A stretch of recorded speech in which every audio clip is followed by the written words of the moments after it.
সকালের আলো সবে ফুটছে। সেন্ট্রাল পার্কের চারপাশটা দুপাক দৌড়েই কেমন হাঁপিয়ে গেলাম। থপ করে পাশের বেঞ্চে বসে পড়লাম। চোখ বুজলাম। উইন্ড চিটারের পকেট হাতড়ে সিগারেটের প্যাকেটটা বের করলাম। ঠোঁটে সিগারেট নিয়ে লাইটারটা খুঁজলাম। ট্রাউজারের পকেট, উইন্ড চিটারের পকেট, কোথাও নেই। জোরে বলে উঠলাম, শেট! হয়তো একটু বেশি জোরে বলে ফেলেছিলাম। পাশ দিয়ে একটা কানাকুকা পাখি ট্যারা চোখে তাকাতে তাকাতে জোরে হেঁটে চলে গেল। আর তখনই নতুন ফোটা আলো আর পিছিয়ে যাওয়া অন্ধকার চিরে এক ভরাট পুরুষকণ্ঠ বলে উঠল, ওই দেখুন 10 পা দূরে সজনে গাছের তলায় পড়ে আছে আপনার লাইটার। তাকিয়ে দেখলাম সত্যি তো। দৌড়ে গিয়ে কুড়িয়ে নিয়ে এসে সিগারেটটা ধরালাম। আমার চোখেই পড়েনি ওখানে শিমুল গাছের তলায় জুটের চাটাই পেতে কেউ বসে আছে। দেখলাম ছেলেটাকে। কথাটা বলেই আবার চোখ বন্ধ করে ফোঁস করে প্রাণায়াম শুরু করে দিল। সিগারেটের ধোঁয়াটা প্রাণ ভরে টেনে ভালো করে দেখলাম আবার ছেলেটাকে। দেখলাম সৌম্যকান্তি একটা ছেলে। দেখে মনে হলো আমারই বয়সী, কিংবা হয়তো একটু বড়ই হবে। গায়ে সাদা ধুতি আর সাদা ফতুয়া, মাথার চুল শেভ করা, গোঁফ দাড়ি সব ক্লিন শেভড। চেহারাটা যোগ ব্যায়াম করে বানানো, হলদে ফর্সা গায়ের রং। ছেলেটা ফোঁস করে প্রাণায়াম শেষ করে উঠে চলে গেল। হঠাৎ বিনা কারণে রাগ হলো ছেলেটার ওপর। মনে হলো লাইটারটা যখন পড়ে গেছিল তখনই তো বলতে পারতো। রাগে গজ করতে করতে আমি দ্বিতীয় সিগারেটটা বের করলাম। ধরাতে গিয়েও ধরালাম না।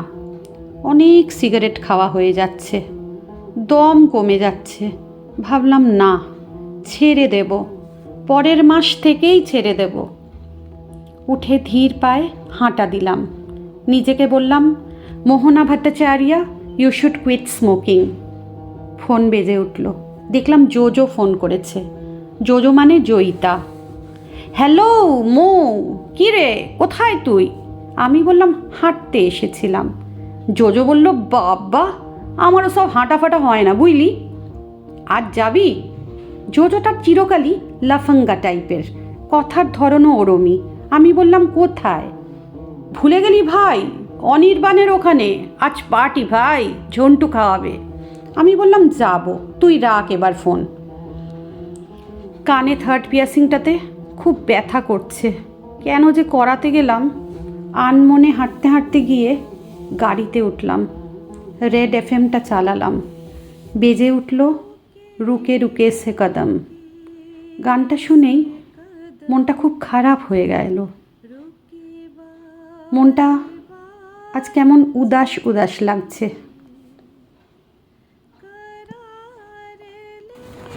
26 বছর বয়সে পৌঁছেও স্টেবিলিটি আসলো না লাইফে। 3 ফেইল্ড রিলেশনশিপ। গত বছর বাবাও চলে গেল কোভিডে। তারপর থেকে মায়ের ঠাকুরবাই আরও বেড়ে গেছে। সারাটা দিন ঠাকুর ঘরে পড়ে থাকে। নির্মলা পিসি বাড়ির সব কিছুর দায়িত্বে। বাড়ি ফিরে এসে ফ্রেশ হলাম। ফ্রুট জুস দিল পিপি। আমি সেই ছোট্টবেলার থেকে পিপি বলি। পিপি জিজ্ঞেস করলো, আজ যাবে নাকি বাড়িতেই? আমি বললাম, আজ যাব। কি টিফিন নেবে? আমি বললাম, বয়েলড কিছু দিও, মোটা হয়ে যাচ্ছি। পিপি চলে যাচ্ছিল। আমি ডেকে বললাম, আজ রাতে খাবো না, ঝন্টু খাওয়াবে, গেট টুগেদার। পিসির মুখটা বেজার হলো। পিসিও জানে গেট টুগেদার মানে ওখানে অ্যালকোহলও চলবে। পিসি গম্ভীর হয়ে বলল, তাড়াতাড়ি ফিরো। ও, তোমাকে তো বলাই হয়নি। কাল কুমার মামা এসেছিল, তোমার জন্য আবার সম্বন্ধ এনেছে। শুনেই মটকা গরম হয়ে গেল। ছোট মামার এক কাজ, কোন কান থেকে যে সম্বন্ধগুলো তুলে আনে। দু একবার বাড়িতে পর্যন্ত ছেলেপক্ষরা এসে দেখে গেছে, গান্ডে পিণ্ডে মিষ্টি খেয়ে গেছে। সেকেন্ড টাইম হাবলা গোবলা একটা মাম্মাস বয় এসেছিল, আমাদের ছাদে কথা বলতে পাঠিয়েছিল বড়রা। সে আমায় জিজ্ঞেস করলো, রবীন্দ্রসঙ্গীত গাইতে পারেন? আমার মনে হচ্ছিল ওকে ছাদ থেকে ধাক্কা মেরে ফেলে দিই। আমি বলেছিলাম শুনতাম এক সময়, সুশান্তর সাথে রিলও বানাতাম, গাইতে পারি না। খুব ভালোবাসত রবীন্দ্রসঙ্গীত সুশান্ত। বলে, সুশান্ত কে? আমি বললাম, আমার এক্স। একেবারে চোখ কপালে উঠে গেল ওর।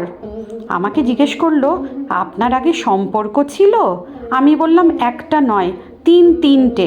কেন, আপনি কোনোদিনও প্রেম করেননি?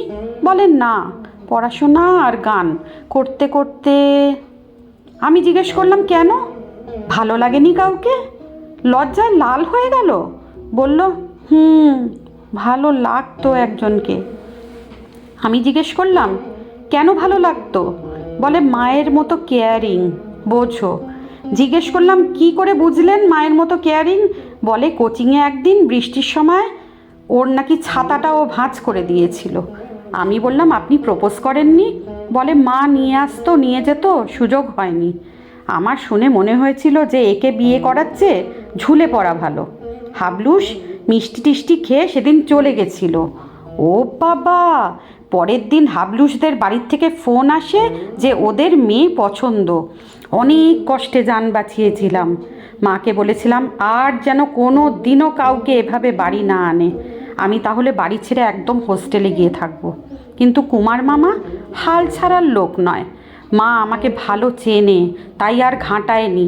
পিপির সামনে এই সমস্ত আলোচনা করে যাতে পিপি এসে আমায় বলে। যাই হোক, ঝটপট স্নান সারলাম। ব্রেকফাস্ট করতে ইচ্ছে হলো না আজ। টিফিন নিয়ে উবের বুক করলাম। আজ গাড়ি নেব না, রাতে ফেরার সময় অসুবিধা হতে পারে। অফিসে অনেকবার সকালের পার্কের ঘটনাটা মনে পড়ল। সন্ধেবেলায় অনির্বাণদের ফ্ল্যাটে গেলাম। দেখলাম ওখানে অনিকেতা, রাহুল, নাইসা, জোজো, ঝন্টু সব বাই হাজির। একটু দূরে জুবিন বসে বসে কি বলছে, আর ওর ওই ন্যাকা গার্লফ্রেন্ডটা কাঁদছে। আমি ঢুকতেই হই হই করে উঠল ওরা সবাই। নাইসা বলল, বসো মোহনাদি। আমি বসেই বললাম, আইস দিয়ে দাও। এক সিপ নিলাম। প্রাণটা জুড়িয়ে গেল। আজকাল প্রায়ই খাওয়া হয়ে যাচ্ছে। আচ্ছা, আমি কি অ্যাডিক্ট হয়ে যাচ্ছি? আবার এক সিপ নিলাম। সকালের ছেলেটার কথা মনে পড়ছিল। বললাম, একটু গজল চালানা ভাই। জোজো এসে বসলো পাশে। জোজো বলল, উদাস কেন ভাই? বললাম, টায়ার্ড রে। জোজো মাথা ন্যাড়া করেছে। ওর মা ক্যান্সারে মারা গেছেন, ওই চুল মুড়িয়ে শ্রাদ্ধ করেছিল। জোজো চালালো ঝুঁকি ঝুঁকি সি নজর। আমিও গাইছিলাম। নেশা হচ্ছে। জোজোর জন্য হঠাৎ খুব মায়া হলো। আমি কাঁদলাম। জুবিন মিউজিক চালালো। ও গার্লফ্রেন্ডের সাথে নাচছিল দুলে দুলে। জুবিন বলল, মোহ কাম কাম, ডান্স করবি আয়। আমি বললাম, না না, নাচতে ইচ্ছে করছে না, ভালো লাগে না আজকাল আর নাচতে। টেবিলে চাপড় দিয়ে ঝন্টু বলল, বেশ করেছিস, নাচ ছেড়ে দিয়েছিস। হঠাৎ ঝন্টু চিৎকার করে বলল, ভাটের নাচ সব, বন্ধ কর নাচ। জুবিন রেগে গেল, বলল, বাড়ি ডেকে এনে অপমান করছিস, চলে যাচ্ছি। ও প্রিয়াঙ্কার হাত ধরে টানতে টানতে নিচে নেমে গেল। জোজো থরথাম করতে গেল। একটা বোতল উল্টে গেল। আমার নেশা কেটে গেল। আমি বললাম, আমিও ফিরবো। নাইসা বলল, সো আর্লি। আমি বললাম, ফিরতে হবে, আমাকে সকালে মর্নিং ওয়াকে যেতে হবে। সেন্ট্রাল পার্ক টানছিল আমাকে। 9:30টার মধ্যে বাড়ি ফিরলাম। পিপি তো খুব খুশি। জিজ্ঞেস করলাম, মা খেয়েছে? বলল, না। বললাম, কি রান্না করেছো? বলল, কুমড়োর ছক্কা আর নারকেল দিয়ে ছোলার ডাল, পরোটা করব। আমি বললাম, 2টো রুটি করে দেবে পিপি? আমি ডিনার করব। পিপি খুশি হয়ে চলে গেল। মায়ের পাশে বসে ছোলার ডাল, বেগুন পোড়া, অল্প কুমড়োর তরকারি দিয়ে দুটো রুটি খেলাম, খেয়ে মুখ ময়শ্চারাইজ করে শুয়ে পড়লাম। হঠাৎ আবার উঠলাম, আলমারি খুলে কালো জগার্স প্যান্টটা বের করলাম, হোয়াইট টপটাও। ফোনে অ্যালার্মটা চেক করে শুয়ে পড়লাম। সকালে অ্যালার্ম বাজার আগেই ঘুম ভাঙল। নিচে পিপি গুনগুন করে গান গাইতে গাইতে কাজ করছিল। পিপি আর্লি রাইজার। পিপি লেবু জল রেডি করে রেখেছিল। ফ্রেশ হয়ে আমি তৈরি। স্কেচার্সের সাদা জুতোটা বের করে পরলাম। বেরোনোর আগে ভালো করে নিজেকে দেখলাম। সবাই বলে আমার ফিগার সুন্দর, কিন্তু ইদানিং খুব মোটা হয়ে যাচ্ছি। চুলটা খুললাম, আবার পনিটেল বাঁধলাম, আবার খুললাম।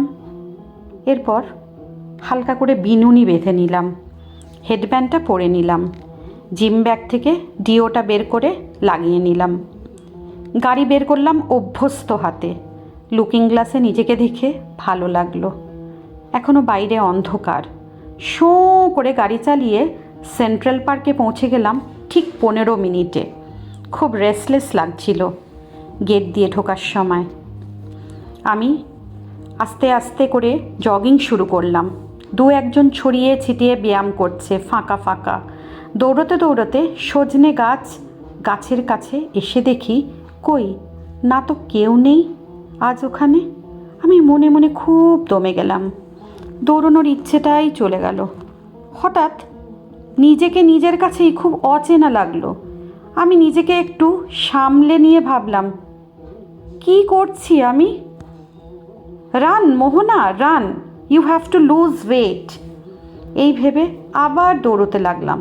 2 পাক 3 পাক, 4 নম্বর পাক শেষের দিকে তখন হঠাৎ দেখি গাছের নিচে সেই ছেলেটা। আমার বুকের ভেতরটা ধড়াস করে উঠল। আমি ইচ্ছে করে ধুপ ধুপ করে ওর পাশ দিয়ে দৌড়ে চলে গেলাম। অনেকটা দূরে গিয়ে দাঁড়ালাম ফ্রি হ্যান্ড করব বলে। দাঁড়িয়েই পড়লাম। দূর থেকে দেখছিলাম ছেলেটাকে, মন দিয়ে প্রাণায়াম করে যাচ্ছে ফোঁস ফোঁস করে। আমি আবার দৌড়ে এসে বসলাম সেদিনকার জায়গাটায়। দেখি ছেলেটা পকেট থেকে বাদাম বের করে কাঠবিড়ালিদের খাওয়াচ্ছে। আমি বলে উঠলাম, সো কিউট। ছেলেটা মুখ না তুলেই হাসলো, তারপর চাটাই গুটিয়ে চলে গেল। আর ও চলে যেতেই আমার মনটা খারাপ হয়ে গেল। জানি না কেন, I was drawn to this strange guy. কেন ও আমাকে একদম পাত্তা দিচ্ছে না? মনে মনে ভাবলাম, এত অহংকার কিসের ওর? তারপর নিজের ওপরই হাসি পেল। কেন আমি এই স্ট্রেঞ্জ ছেলেটার কথা এত ভাবছি? 1.5 মাস এভাবেই কাটলো। আমিও রোজকার মতো দৌড় শেষ করি, ছেলেটা প্রাণায়াম করে, কাঠবিড়ালিদের বাদাম খাইয়ে চলে যায়। প্রায় 1.5 মাস পর একদিন দেখি জোড়া কাঠবিড়ালির একটা মরে পড়ে আছে। আমি খুব শকড হলাম। বাবা চলে যাওয়ার পর থেকে আমার ডেথ নিয়ে একটা ট্রমা কাজ করে আজকাল। আমি ভেঙে পড়লাম, ফুঁপিয়ে ফুঁপিয়ে কাঁদতে লাগলাম। ওখানে মাটিতে ঝুঁকে হঠাৎ সেই গুরুগম্ভীর কণ্ঠস্বর বলে উঠল, নয়নং ছিদ্যন্তি শস্ত্রাণি নয়নং দহতি পাবকঃ না চৈনং ক্লেদয়ন্তাপো না শোষ্যতি মারুতঃ। আমি আস্তে আস্তে মুখ তুলে তাকালাম। ছেলেটা এই প্রথম আমার চোখে চোখ রেখে বলল, দিস ইজ লাইফ মোহনা। আমি চমকে উঠলাম। ও কি করে আমার নাম জানলো? The soul is free now. একটা কস্টিউম ছেড়ে এবার অন্য কস্টিউম পরবে। কি পরিষ্কার উচ্চারণ, কি সুন্দর ইংরেজি বলল। আমি ভাবলাম, এটা কি করে সম্ভব? আমি জিজ্ঞেস করলাম, তুমি মানে আপনি আমার নাম? হাসলো ছেলেটা, বলল, আমি রজত কিঙ্কর রায়চৌধুরী, যাদবপুর ইউনিভার্সিটি। আমি চমকে উঠলাম, বললাম, রেমোদা, হিস্ট্রি অনার্স টপার। দেখি হাসছে ও। আমি কলকল করে বলে উঠলাম, আরে তুমি তো হার্ভার্ড গেছিলে, তুমি এখানে এখন কি করছো, কোথায়? রেমোদা চুপ করে আস্তে আস্তে উদাস গলায় বলল, কিচ্ছু না, I am seeking my truth. তারপরেই তৎপর হয়ে বলল, যা ওখান থেকে ফুল নিয়ে আয়। আমি বাধ্য বালিকার মতো গিয়ে ফুল নিয়ে এলাম। দেখলাম রেমোদা মাটি খুঁড়ছে কাঠবিড়ালিটাকে কবর দেওয়ার জন্য। খুব যত্ন করে কাঠবিড়ালিটাকে কবর দিয়ে দিল। বলল, নে ফুল ছড়িয়ে দে। আবার ভরাট গলায় বলে উঠল, না জায়তে মৃয়তে বা কদাচি নায়ং ভূত্বা ভবিতা বা না ভূয়ঃ অজো নিত্য শাশ্বতোয়ং পুরাণো না হন্যতে হন্যমানে শরীরে।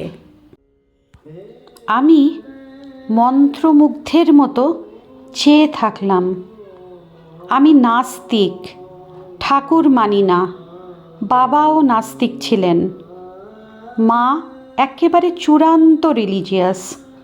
হঠাৎ দেখলাম রেমোদা চাটাই টাটাই গুটিয়ে বেরিয়ে যাচ্ছে। আমি মন্ত্রমুগ্ধের মতো পেছন পেছন হাঁটা দিলাম। রেমোদা হন হন করে হেঁটে গেট দিয়ে বেরিয়ে অদৃশ্য হয়ে গেল।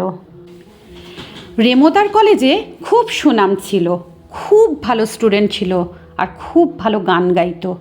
কলেজ ফেস্ট, কলেজ কনসার্টে রেমোদা ফাটিয়ে দিত। এই ঝাঁকড়া ঝাঁকড়া চুল, রেমোদা, সেই রেমোদা। আমি তখন ফার্স্ট ইয়ার। রেমোদাকে কে না পছন্দ করতো? রেমোদা তখন ফাইনাল ইয়ার। অ্যানুয়াল ডের দিন রেমোদার পারফরম্যান্স ছিল। কানাঘুষো শুনেছিলাম সেদিনই রেমোদার মা সুইসাইড করেছিলেন। খবর পেয়ে বেরিয়ে গিয়েছিল রেমোদা। তারপর থেকে নাকি রেমোদা আর কোনোদিনও গান করেনি। এটাও কানাঘুষো শুনেছিলাম যে রেমোদার স্টেডি গার্লফ্রেন্ড সুদক্ষিণাদি নাকি রেমোদা টপ করার পর ওকে ডিচ করে রেমোদারই সুন্দর দেখতে বখাটে গাঁজা খাওয়া বেস্ট ফ্রেন্ডের সাথে রিলেশনশিপে জড়ায়। হঠাৎ হু হু করে উঠল মনটা। আমার খুব কষ্ট হচ্ছিল রেমোদার জন্য। ভাবলাম, এই ব্রিলিয়ান্ট ছেলেটা এখন সজনে গাছতলায় বসে ফোঁস করে প্রাণায়াম করছে। ওয়াই? পরের দিন আবার দেখা রেমোদার সঙ্গে। রেমোদা কিন্তু আমাকে আর পাত্তাই দিল না। এভাবে 2 মাস কাটল। আমিও অদ্ভুত একটা টানে রোজ গিয়ে সেন্ট্রাল পার্কে দৌড়তে লাগলাম। চোখের দেখাতেই খুব শান্তি হতো। রেমোদাকে দেখলেই আমার দিন ভালো যেত। একদিন দেখি সজনে গাছের তলায় বসে ঠক ঠক করে কাঁপছে ও। আমি দেখে ছুটে গেলাম। রেমোদার চোখ অগ্নিবর্ণ।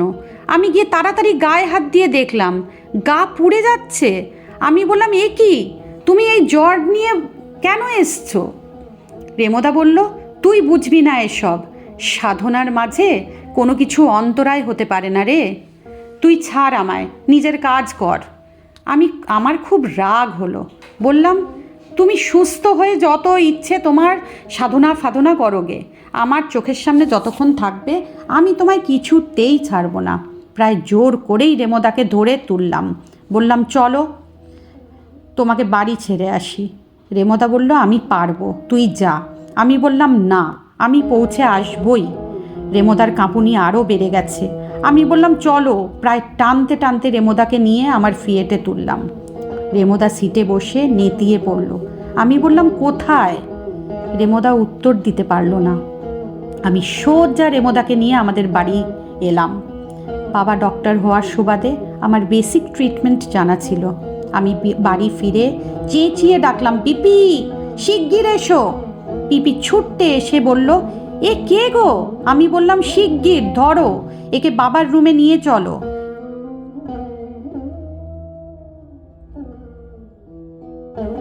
নিচে দক্ষিণের ঘরে বাবা থাকতেন। আমরা দুজনে মিলে অনেক কষ্টে রেমোদাকে ওখানে নিয়ে বাবার খাটে শোয়ালাম। আমি প্রাথমিক চিকিৎসা করতে রেমোদার পালসটা একটু স্বাভাবিকও হলো। পিপিকে বললাম, চাদর আর কম্বল দিয়ে পাটা ভালো করে ঢেকে দাও, একটু ঘুমোকো। ঘণ্টাখানেক পরে বাবার বন্ধু শচীন কাকুকে ফোন করে আসতে বললাম। কাকু এসে ব্লাড টেস্ট করাতে বললেন এখন জ্বরের ওষুধ দাও, পরে রিপোর্ট এলে ওষুধ দেব। আমি স্নান সেরে পিপিকে বললাম আজ ওয়ার্ক ফ্রম হোম করব, তুমি শিগগির ব্রেকফাস্ট দাও। আমি আমার পিসি নিয়ে বাবার চেম্বারেটায় গিয়ে বসলাম। পিপি রোজ ঘরটা পরিষ্কার করে। আমার এই ঘরে ঢুকতে বুকে চাপ লাগতো। বাবা চলে যাওয়ার পর এই ঘরে আমি ঢোকা ছেড়ে দিয়েছিলাম। এই আজই ঢুকলাম। পাশের ঘরে রেমোদা ঘুমোচ্ছে। মনে হলো একটা অদৃশ্য শক্তি জোগালো ওই অসুস্থ মানুষটা আমাকে। আজ বাবার ঘরে ঢুকতে একটুও ভয় হলো না। আমি আমার কাজের ফাঁকে ফাঁকে ঢুকে জ্বর দেখে আসছিলাম। দুপুরে আবার তেড়ে জ্বর এলো। মাঝে একবার চোখ মেলে তাকিয়েছিল রেমোদা। হরলিক্স খাওয়ালাম। আমি বললাম তোমার বাড়ির লোককে খবর দিই, নাম্বার বলো। রেমোদা বলল বাড়ি থাকি না। আমি বললাম কোথায় থাকো? বলল আশ্রম। আমি কেন জানি না এটা শুনে খানিকটা রিলিভড হলাম। মনে মনে বললাম এখানে থাকো, ওই ফোঁস প্রাণায়াম শিখে কিচ্ছু হবে না তোমার, সুস্থ হও তারপর যাবে। মুখে কিচ্ছু বললাম না। রেমোদাও চোখ মুছল হরলিক্সটা খাওয়ার পর। মায়ের তো সেই সকাল থেকে লেন্দি পুজো অর্চনা চলে। শেষ করে সেদিন দুপুরে খাওয়ার টেবিলে দেখা হলো মায়ের সাথে। মাকে বললাম রেমোদার কথা। মা শুনে তো অবাক, আবার একটু খুশিও হলেন যে আজকালকার দিনে কোনো ছেলে এত ঠাকুর ভক্ত হয়। আমি বললাম ও স্পিরিচুয়াল মা, রিলিজিয়াস নয়। ও নিউ এজ মঙ্ক হওয়ার পথে এগোচ্ছে। এখনকার নিউ এজ সাধুদের মোবাইল থাকে, ওরা ইউটিউবে স্পিরিচুয়াল জ্ঞান দেয়। ওরা ফোর্ড গাড়ি চাপে, ওরা ফ্লাইটে চেপে দেশ বিদেশ যায় স্পিরিচুয়াল কনফারেন্সে। মা শুনে অবাক হয়ে গেল। বলল হ্যাঁ রে, তাহলে ওরা পুজো কখন করে? মায়ের কথা শুনে খুব মজা লাগলো। বললাম মা, ওরা মূর্তি পুজো করে না গো, বেশিরভাগই মেডিটেশন করে।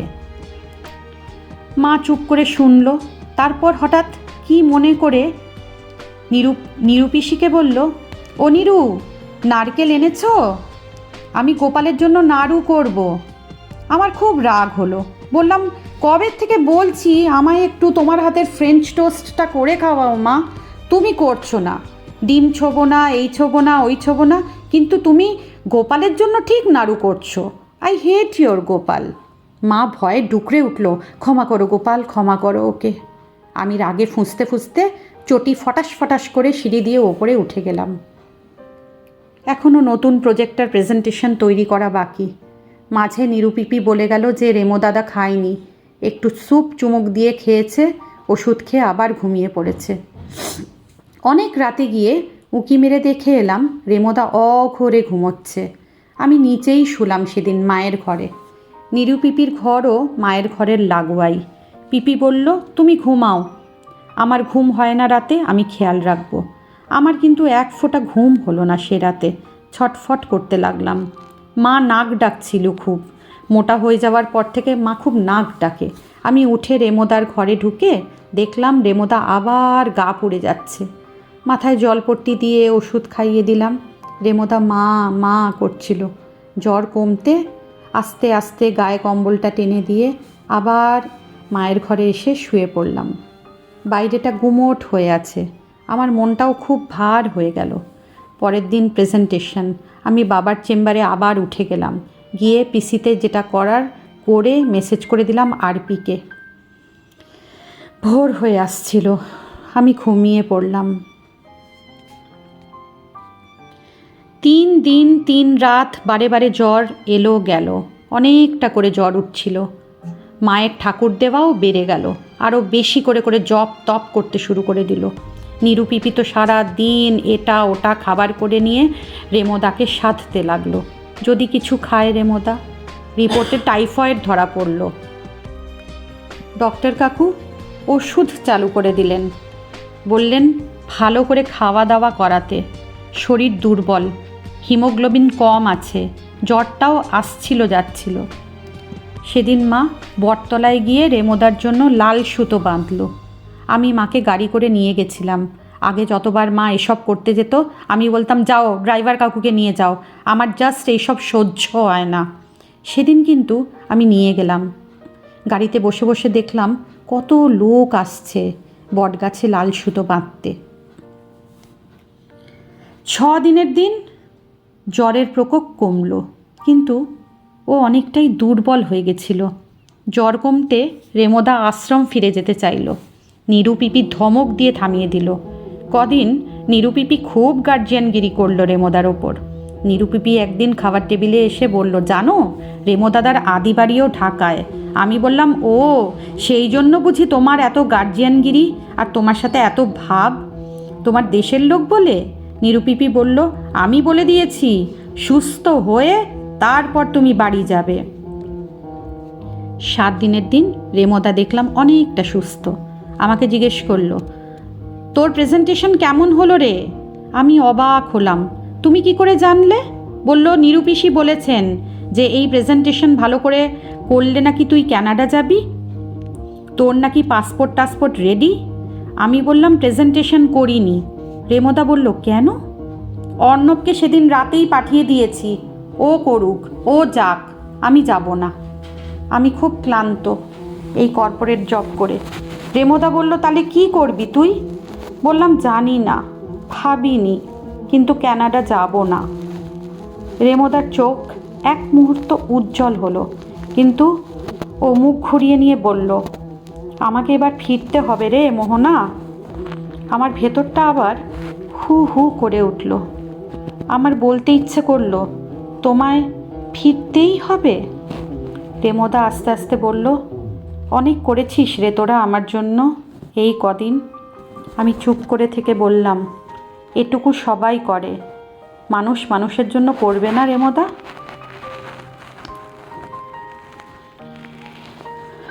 আমি শ্যাম্পু করেছিলাম সেদিন। রেমোদার ঘরে রোদ আসছিল মিষ্টি মিষ্টি। আমি বসলাম বক্স জানলায় চুল শুকোতে। রেমোদা বলল, তোর চুল খুব সুন্দর। আমার মায়েরও না এমন লম্বা চুল ছিল। মা নারকেল তেলে কারি পাতা দিয়ে লাগাতো, তুই লাগাস?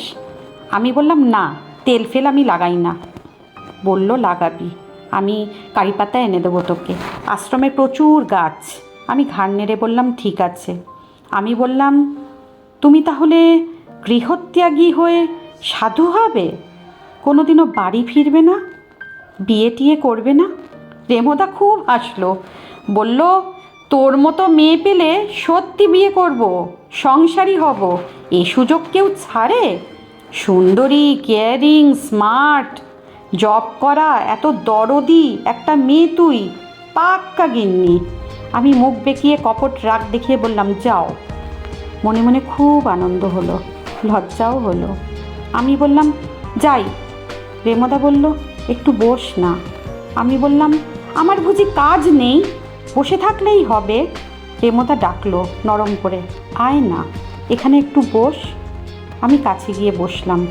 রেমোদা বলল, তোর চুলটা একটু ধরবো? আমি সম্মতিসূচক ঘাড় নাড়লাম। রেমোদা চুলটা নিয়ে শুঁকলো, তারপর বলল, আহ কি সুন্দর গন্ধ। বলল, তোর কাছে কিছু চাইলে দিবি রে? আমি প্রশ্ন চোখে তাকালাম। পিপির চটির আওয়াজ পেতেই রেমোদা বলল, পিসি আসছেন। আমি সরে গিয়ে জানলার সামনে বসলাম। ফলের রস এনেছিল দুজনের জন্য। রেমোদা বলল, পরশু আমায় যেতেই হবে পিসি, 10 তারিখ পূর্ণিমা, আমাদের গুরুজি আসবেন। 3 দিন আগে গিয়ে অনেক কাজ করতে হবে। আমি শুনে দৌড়ে বেরিয়ে চলে গেলাম। পিসি আমার চলে যাওয়া দেখলো, তারপর বলল, এখানে তুমি আশ্রমে থাকো? আমার তো সব ওলটপালট হয়ে গেল পিসি এই অসুখটার জন্য। পিসি বলল, কেন, কি ওলটপালট হলো? রেমোদা বলল, আমার একটা বছর কারো বাড়ি থাকার খাওয়ার নিয়ম ছিল না জানো। সব রকম সংযম করতে বলেছিলেন গুরুজি। মা কখন ঢুকে ঘরে ধূপ দেখাচ্ছিল।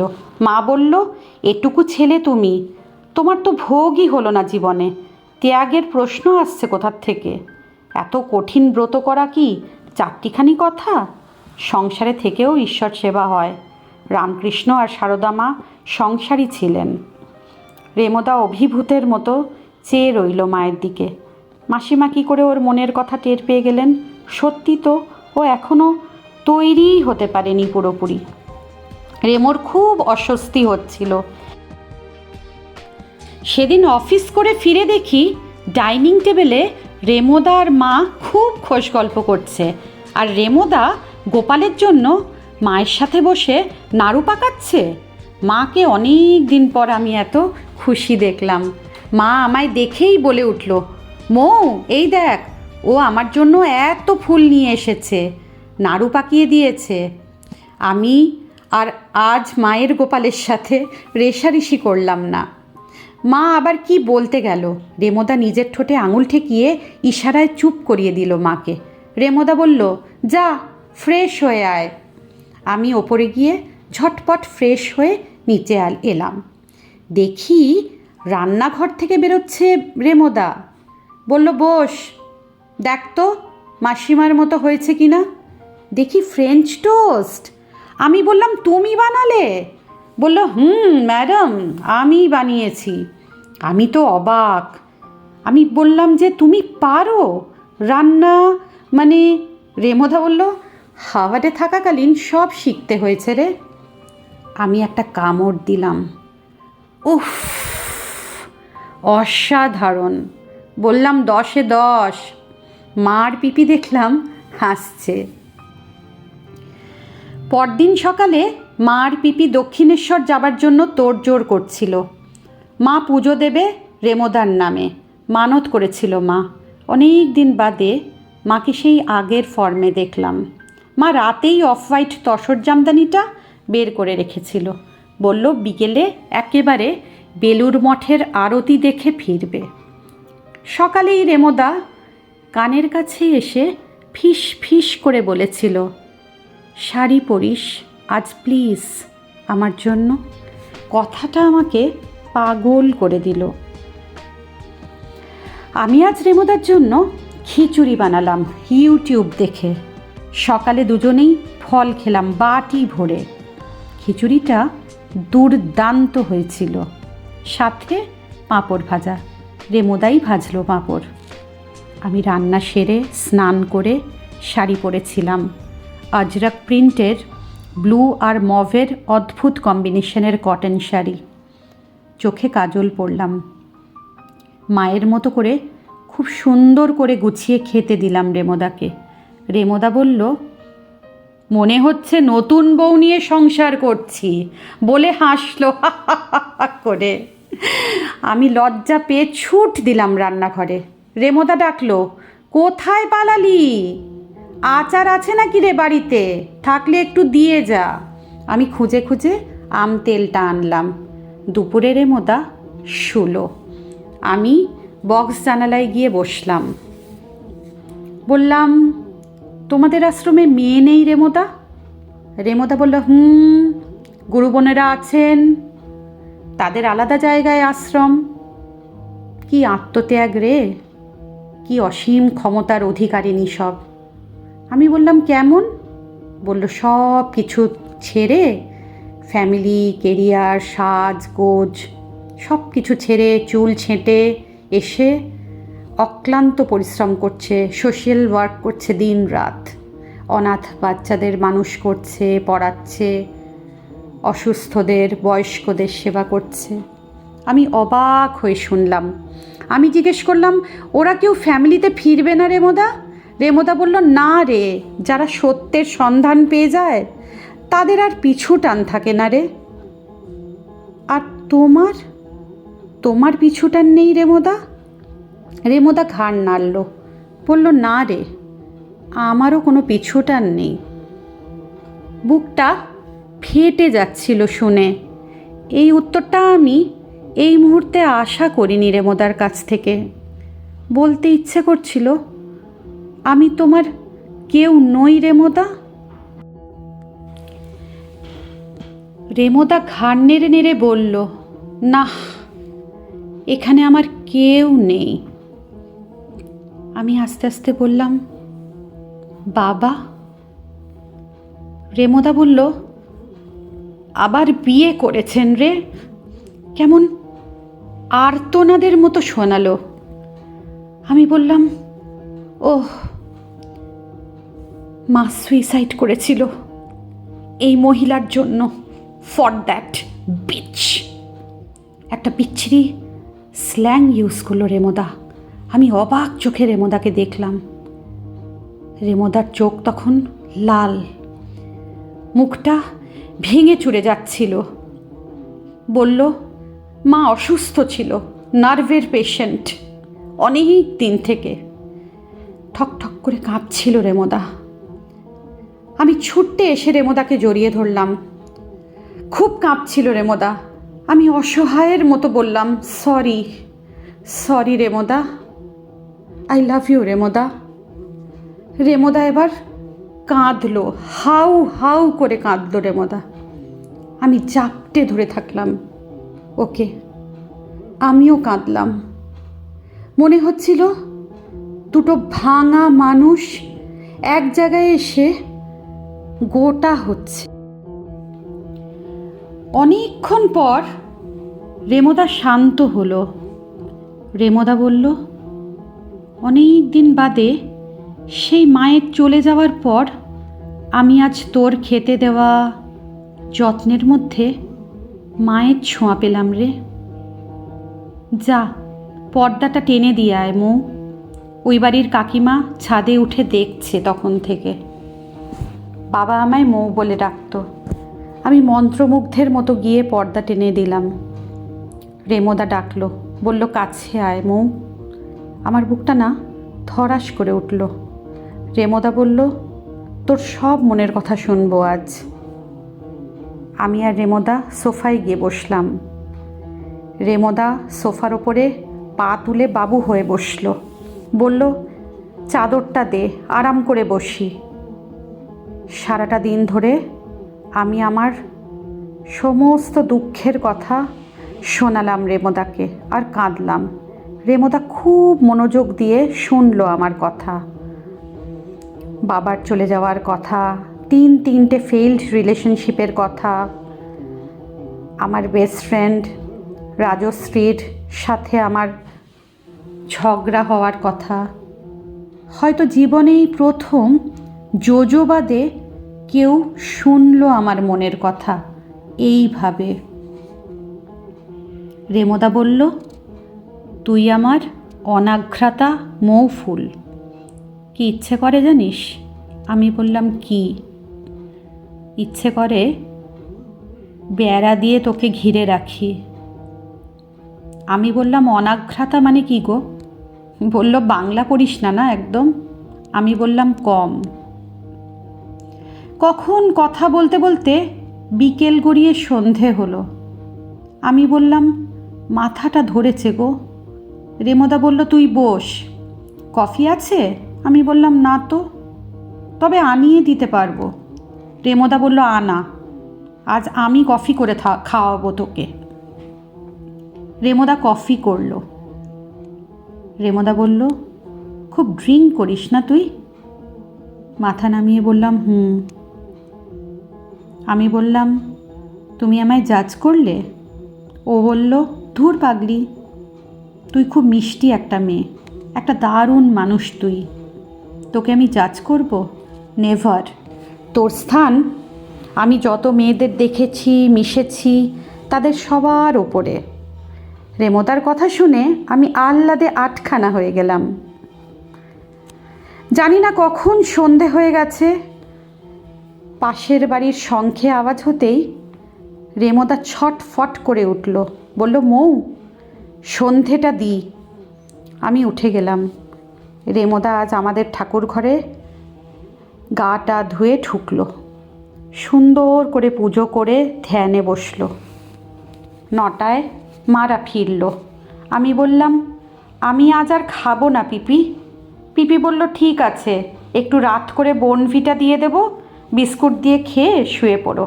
আমি বললাম, আচ্ছা। সেদিন রাতে ঘুম আসছিল না।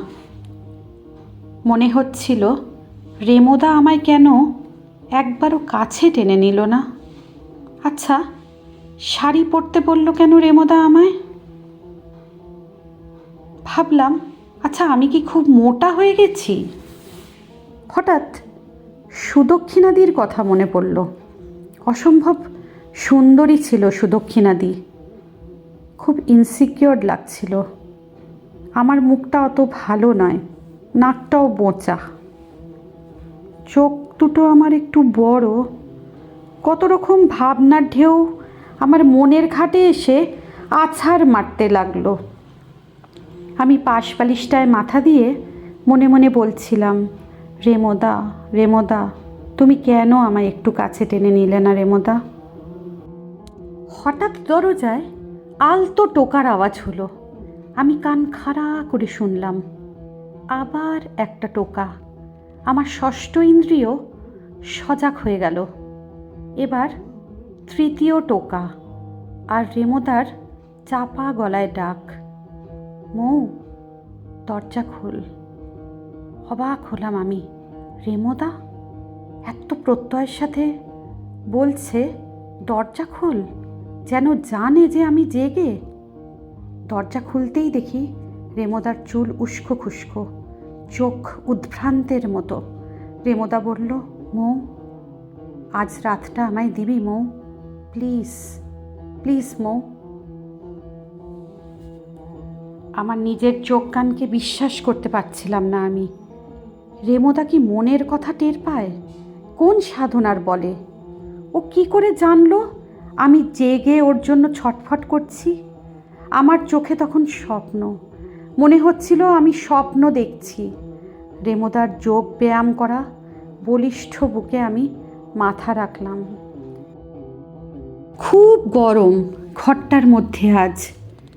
রেমোদা আমার হাতে একটা লাল পাড় সাদা শাড়ি দিয়ে বলল, স্নান করে পরে আয়। আমি হিপনোটাইজডের মতো ধীর পায়ে হেঁটে গেলাম। শাওয়ারের তলায় গিয়ে দাঁড়িয়ে পড়লাম।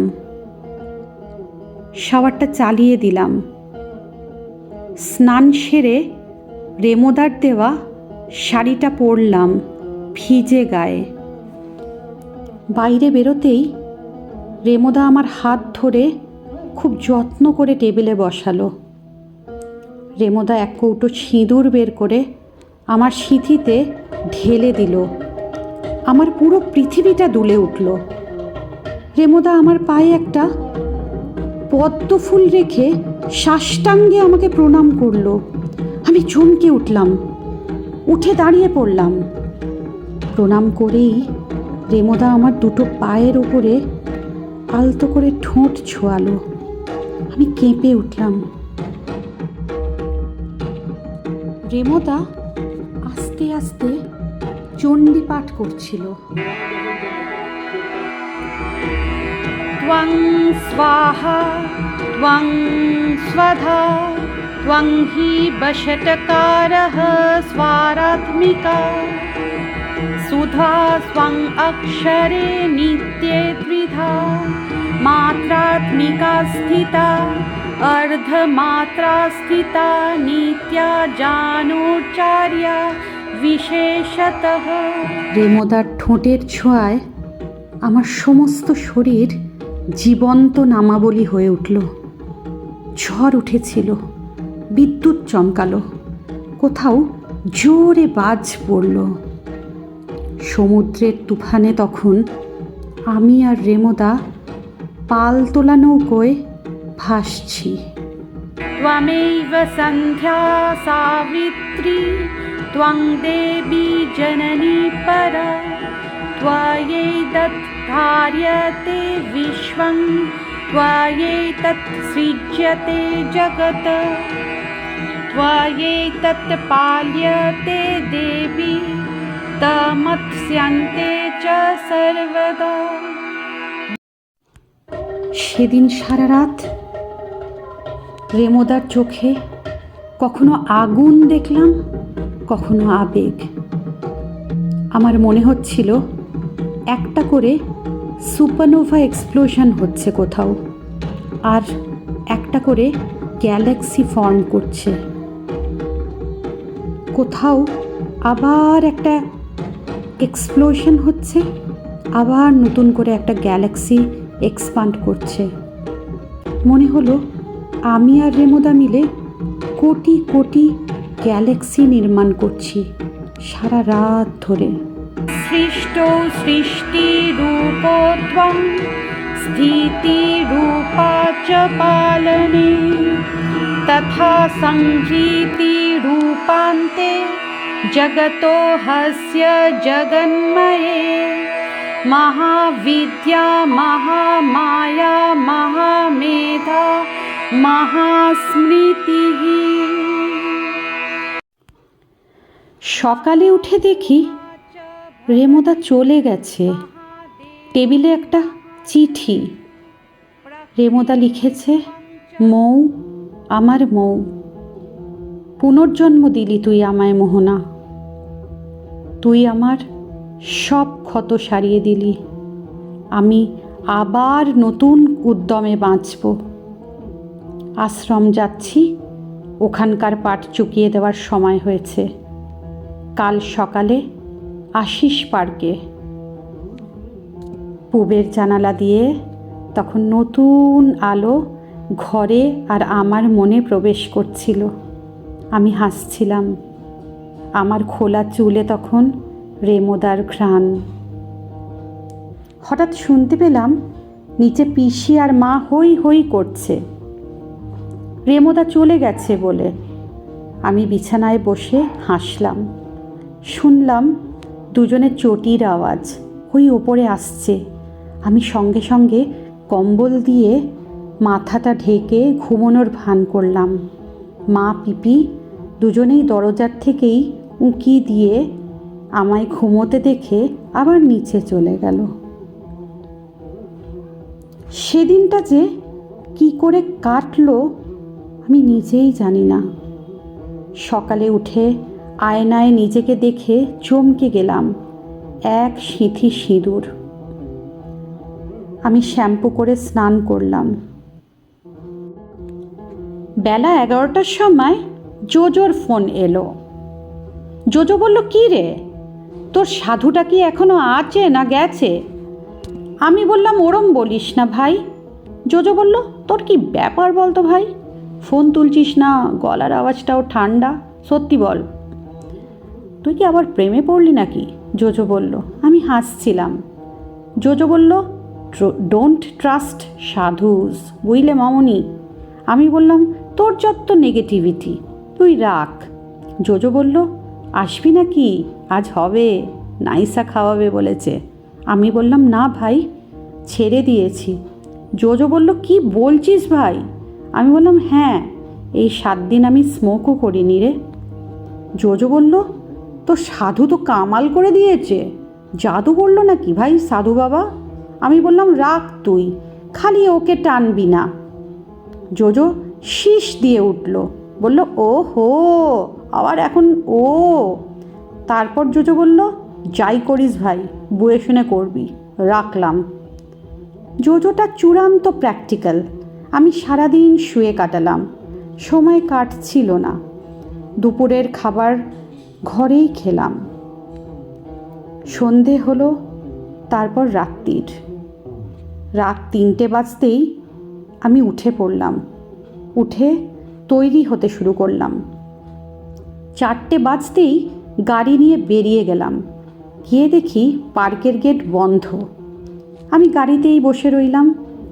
হঠাৎ দেখি বাইরে একটা মদমাতাল লোক গাড়ির জানালায় এসে দাঁড়িয়ে বিচ্ছিরি ইশারা করছে।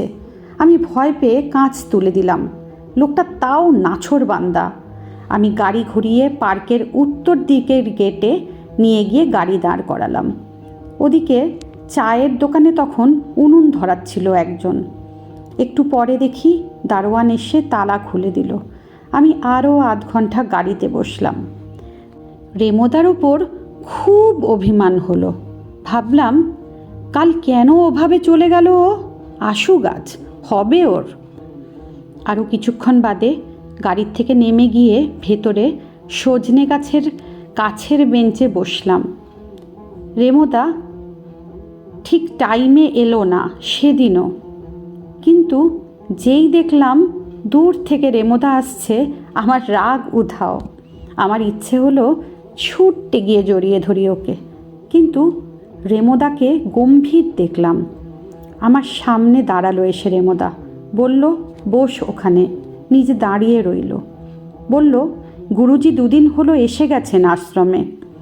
নৈনিতালে আবহাওয়া খুব খারাপ হওয়াতে যাওয়া ক্যান্সেল হয়ে গেছিল, তাই কলকাতার আশ্রমে আগেই চলে এসেছেন। আমি বললাম, আর তোমার আশ্রমের পাঠ চোকালে? রেমোদা বলল, হুঁ রে, আশ্রমের পাঠ তো চুকিয়েই দেওয়ার সময় এসেছে। কিছু অ্যাকাউন্টসের কাজ আছে, ওগুলো নিয়ে বসবো। ধর আরও 10টা দিন, ব্যাস, তারপর। হাসছিল রেমোদা, আমিও হাসলাম। আমার আর পার্কে এসে যোগব্যায়াম প্রাণায়াম করা হবে না রে। 10 দিনে সব অ্যাকাউন্টস মেলাতে হবে। আমি বললাম, না না, আগে কাজ, তুমি ওদিকটা গুছিয়ে নাও। রেমোদা হাসলো, বলল, আমাকে একবার গুরুজির সাথে নৈনিতাল যেতে হবে। আমি বললাম, ও আচ্ছা আচ্ছা। বলল, তুই খুব বুঝদার মেয়ে। আমি মনে মনে বললাম, আমি সব রকম সাপোর্ট দেব তোমায় রেমোদা, অপেক্ষা করব। রেমোদা বলল, তুই পাসপোর্ট করিয়েছিস না রিসেন্টলি? আমারটাও করে ফেলতে হবে। আমি বললাম, তুমি ডকুমেন্টস দিও, আমি সামলে নেব এদিকটা। রেমোদা কি বলছিল। আমি তখন রেমোদার হাত ধরে মলদ্বীপসে হাঁটছি। মনে মনে ভাবছি, হানিমুন তাহলে ফরেনে? ভেতরটা ফুরফুরে হয়ে গেল। আমি জোরে জোরে বললাম, মা পিপি খুব খুশি হবে। রেমোদা হাসলো, বলল, আজ বিকেলে যাব, প্রণাম করে আশীর্বাদ নিয়ে আসব। রেমোদা হাসছে, আমিও হাসছি। আজ লুচি করতে বলবো পিপিকে, আমার জন্য ওদেরও খাওয়া হয় না, তেলের জিনিস খেতে চাই না আমি। আজ লুচি খাবো, 5টা লুচি খাবো আজ। মিষ্টি কিনতে হবে, ঘরটা একটু গুছাতে হবে, কত কাজ, উফ। মা পিপি কুমার মামা সবাই একেবারে আনন্দে আটখানা হবে। কুমার মামাকে ফোনে ডাকবো বিকেলে, বলবো জলদি এসো। রেমোদা বলল, গুরুজি গত বছরই আমায় মনে মনে নির্বাচন করেছেন জানিস মৌ। আমি বললাম, এই অ্যাকাউন্টস দেখার জন্য? জোরে জোরে হাসলো, পাগলি একটা। আরে লস অ্যাঞ্জেলেসের আশ্রমের জন্য। এবার এসে বললেন, তুমিই যাবে ইন্ডিয়ার থেকে, পাসপোর্ট রেডি করো। আমি বুঝতে পারছিলাম না কি বলছে রেমোদা। রেমোদা বলছিল, দেশ বিদেশ থেকে সিলেক্টেড গুরু ভাইয়েরা আসবে, বুঝলি, এটা আমার বিশাল পাওনা।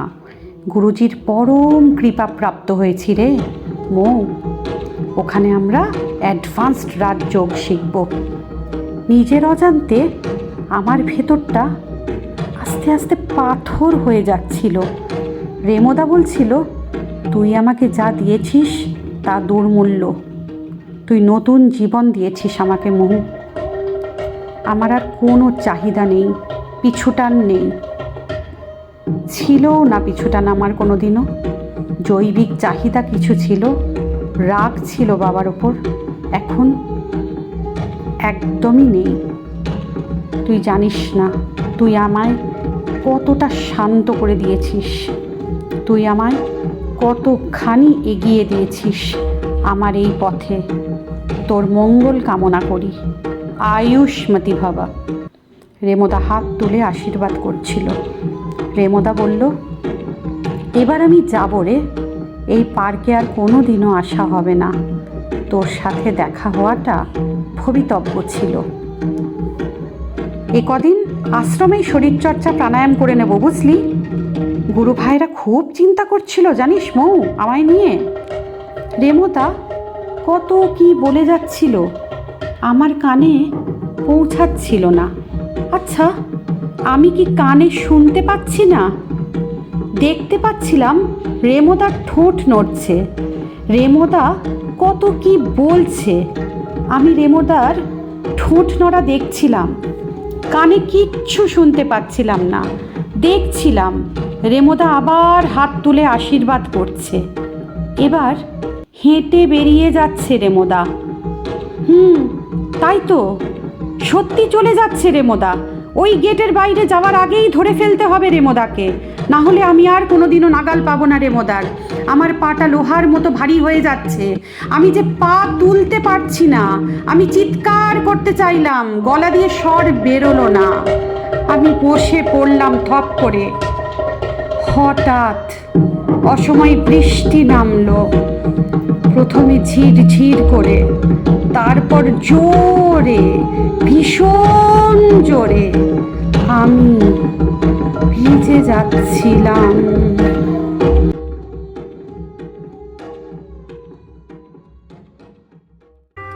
তোকে নিয়ে যত কষ্ট ছিল নষ্ট হলো আজ প্রপাতে।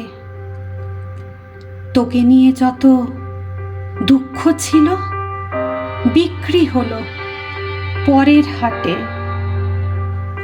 তোকে নিয়ে যত স্বপ্ন ছিল হলদে রঙের, সোহাগ সবুজ, গোলাপ রাঙা আবেগ ছিল, আবছা হলো জল ধোয়ানো নোনতা রাতে।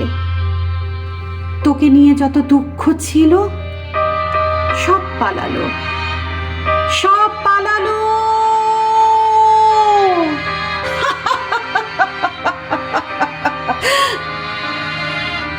তোকে নিয়ে যত স্বপ্ন বোনা বট গাছের ওই লাল সুতোতে আজ প্রপাতে মুক্তি পেল। তোকে নিয়ে যত কষ্ট ছিল নষ্ট হলো আজ প্রপাতে।